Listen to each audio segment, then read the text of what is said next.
when your dogs are out. You have to control every aspect of the dog's life. When it plays, what it plays with, when it walks through a door, when it gets in a car, when it walks. You have to control everything. So like my dog is a perfect example. If she resource guards sticks, I have to remove them when she's interacting with other dogs. If she wants to play with a stick, it's one-on-one time. She just found another one. So if you have resource guarding with food, you keep them separated when you feed. If they're resource guard chewies, you basically remove it from the situation. How about resource guarding for people's attention? You deny the attention, which is why when I do my socials, you do not touch the dogs, talk to the dogs, make eye contact with the dog. If they're guarding you, they're guarding your attention, so you remove it. You don't let them sit and guard you. You remove them and ignore the behavior, walk away. Some dogs you can't get all cutesy with. Oh, come on, come cuddle with me. You have to let them be independent. Otherwise, they will start guarding you. Again, my big boxer, she does the same thing, so I have to ignore her and walk away. That removes the pressure of wanting social interaction. Will you have a problem if your leash gets dirty? No. Okay, I'm just gonna drop this so I have a handle, but we'll do something. Well, there's dogs for you. Come here, Biscuit, Biscuit, Biscuit. Biscuit, Biscuit.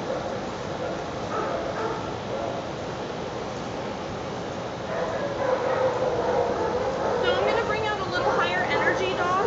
Okay. And just kind of see how he reacts to that. Would you bring me Eddie?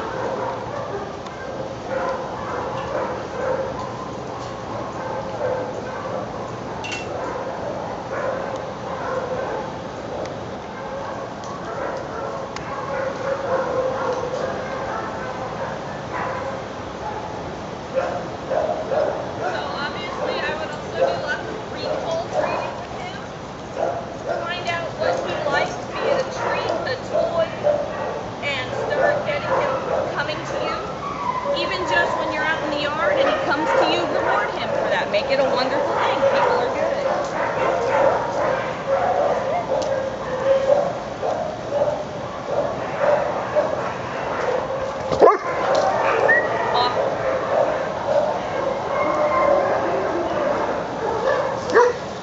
He's cute. I can see how people would.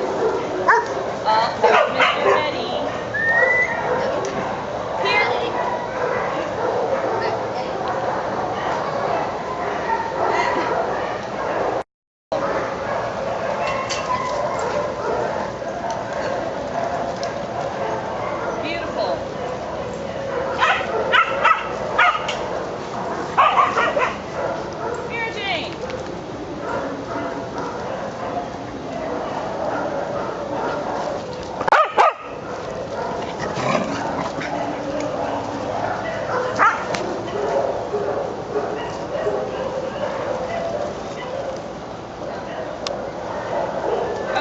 He does have some prey drive.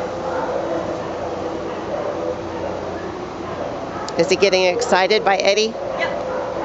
So, that's not a bad thing. It's just something to be aware of. Again, so when you have multiple dogs, especially dogs with issues, you want to control as much as possible. So with him, it's a matter of keeping energy levels down, calm dogs, calm interaction. So I just put it, bring it down. No. And put pressure, and all I'm looking for is for him to sit. There, okay. So a little pressure. Eddie. And as soon as his butt hits the ground, we sit. Eddie. This is a lot harder to do with dogs. Yeah. But he responds really well. You're not looking at choking him. If it starts to choke him, stop. They have to respond well for this to work. But he does. He's super responsive. Let me put him on a leash really quick. But when he's sitting and calm, no pressure. I have no pressure on him. But the second the butt comes up, I'm just going to put steady pressure, no jerking, just steady upward pressure until he sits, and then I'll release. And this is just going to teach him, again, If I'm here, all he has to do is sit. If he's nervous, all he has to do is sit. And this works for when people are coming in the door. And I do this with my dogs at all gates, doorways. I make them stop, sit, and wait. Every single time. It's not once they're trained. Oh, they're trained. You have to do it every single time. Right. But he's so responsive to correction, so responsive to leash pressure, that he will be really easy to train. He's very smart. He's got, I don't know, poodle, Bichon, something Poodle in him. mix. Smart dogs, easy to train, but they are smart and they are stubborn, so consistency and structure will be your best friend. Hi! He's a good biscuit. He's a good biscuit. See, I've been waiting for him to get up so I can correct him. There we go. But he's actually pretty good. So, little pressure, little steady pressure.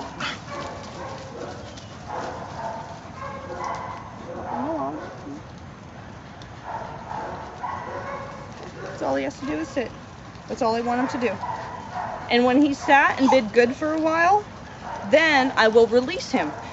Good boy, let's go. Then you can get up. Then he can move around. And that will just teach him self-restraint. She tells me when I can walk. She tells me when I sit. Everything.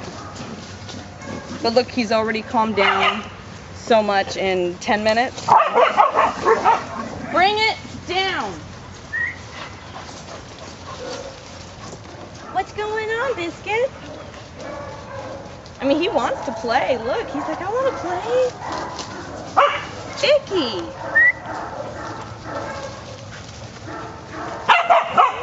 Hey, see, Peoples is good, huh? Peoples is good.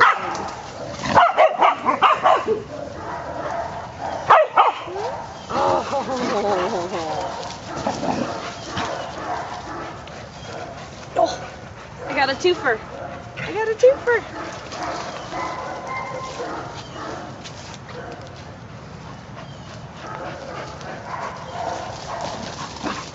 He's already bonding because of the structure. You give them a little structure and they will love you for it.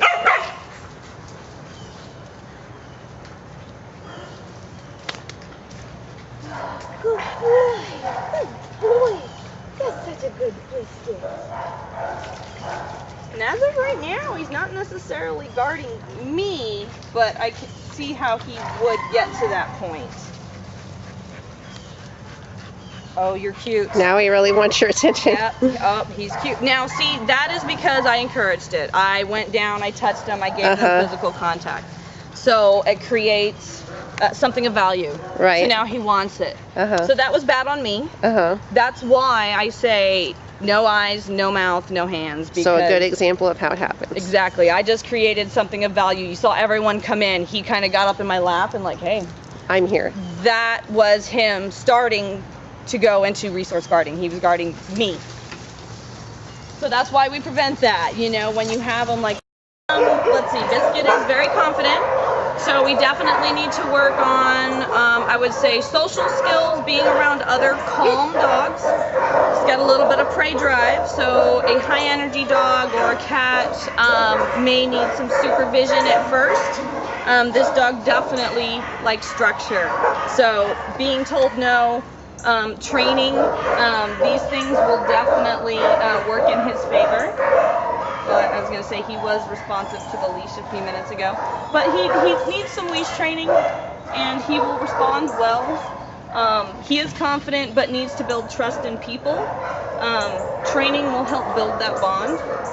But he just needs a lot of supervision and structure in a calm household with a knowledgeable handler. And he will just fit in beautifully. I didn't see any aggression from him. But he is confident, so it's just a matter of teaching him the finer points of social skills and building trust. Yeah, he's a good boy, and he does respond very well to training, so he will be pretty easy. He's very smart. And so with a proper introduction to another, like a large male dog that is fairly calm and well trained, I think would be fine. We had some larger dogs out here. Because he's confident, he's not overwhelmed by a large dog. It's more of an energy level with him. So if you have a calm dog who has good social skills, I think it will. I think it'll go very well. Obviously, with any dog, I encourage supervised play for at least a few weeks until you're comfortable. You have to know your dogs, but I think with some supervision and structure, he would do very well with pretty much most dogs. Yeah, he's a good boy.